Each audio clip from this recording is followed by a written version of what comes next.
Hey everyone, welcome to the show. So I don't know if you all have seen this video. It's pretty gross. I'm just going to warn you up front. I do not know what the Trump campaign was thinking, and I don't know who made this edited version, but again, it's pretty nasty. Here you go. And we will take back our country on November 5th, 2024. On November 5th, 2024. 2024. So, yeah, I don't know what that was all about, but there were all kinds of hot takes on Twitter about what's going on with Trump foaming at the mouth. Rick Wilson referred to him as Rabid Don. Other people were also making comments about him having rabies. One person mentioned he could have a health condition. They said certain health conditions cause saliva to pool in the mouth and become foamy. I don't know. I mean, maybe we just need to give Kristi Noem a call, right? Maybe she'd want to come take Rabid Don down to the gravel pit. We should only be so lucky. Anyway, in other Trump news, a new New York Times Siena College poll shows that Trump's lead over Biden has all but evaporated since his conviction last week. So the pollster went back, they contacted almost 1,900 voters who had previously been polled in April and May, and they found a small shift away from Trump. They said most of the change was seen in, quote, young, non-white, and less engaged Democratic-leaning voters. So about 25% said they're no longer going to back Trump, that demographic, and they will be voting for Biden instead. And among voters who don't care for Trump or Biden, they said approximately 20% of them said they will not vote for Trump. However, only about half of those people, so 10%, said, yeah, I'm going to vote for Biden. The other half said they're still not sure. They don't know what they're going to do. They don't know if they're going to vote, who they might vote for. And if you guys really want to feel like you're losing your mind, go look. There was a pollster. He's a Republican pollster. I forget his name, but he's very well known. He did this whole thing with, I think it was about 10 different people who are undecideds, or they were undecideds, and some of them just gave the most insane answers, just void of reality, just disconnected, disjointed. I mean, some of their answers didn't jive with their later answers. I mean, just cognitive dissonance all over the place. But anyway, back to this other poll.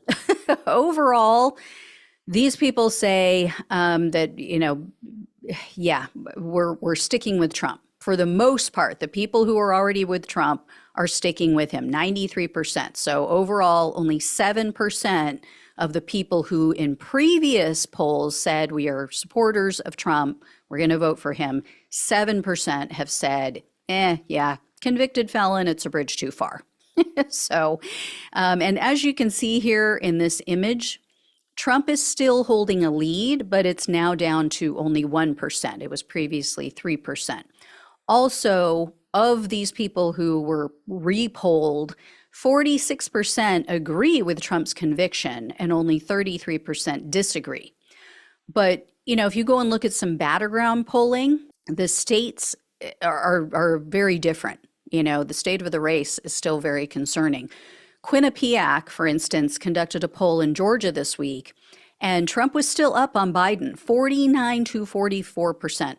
After his conviction, still holds a 5% lead. So that is outside of the margin of error, unfortunately. And that was in a head-to-head poll. So when they added in the third-party candidates like Kennedy and Cornel West and some other people, it was worse. It was 43 to 37. So 6%. It is bizarre because they asked these people, well, how do you feel about Trump's verdict? And the majority of them agreed with it, like the vast majority of Democrats and a majority of independents agreed. 96% of Dems, 52% of independents.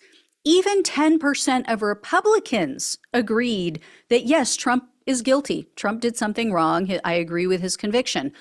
What's clear, though, is that a lot of these people, they just don't give a damn. They don't care if the leader of our country is a convicted felon. But then they'll make comments about a banana republic. I mean, how much more of a banana republic can you get than having a convicted felon in charge of your country?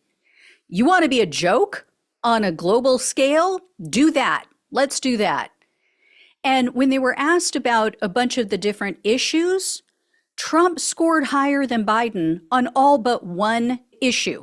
They asked about abortion, preserving democracy, the Russian and Ukraine war, Israel and Hamas war, immigration, and the economy. The one and only issue where Biden was ahead of Trump, and even then it was almost tied, was abortion. Biden scored 47% and Trump scored 45% on abortion. And on the question of preserving democracy, 49% said Trump would do a better job, and only 46% chose Biden.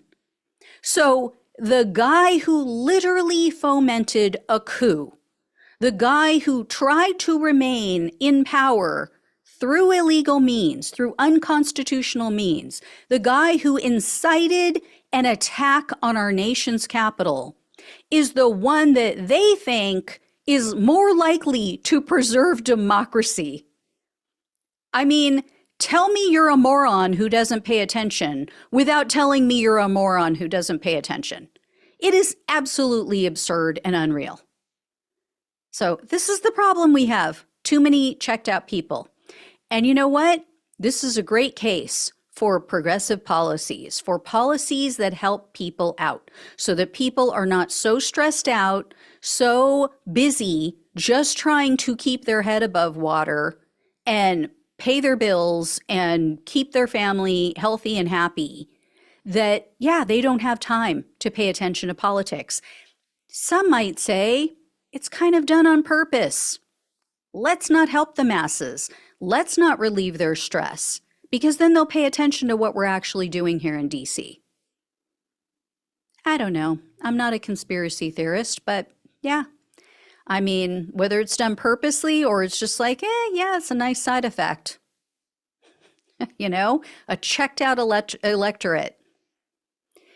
Anyway, I will let you all know when I hear more. Thank you so much for watching and listening. Please like, please share, and subscribe. Please donate if you can. Love you all. Take care. Talk with you soon.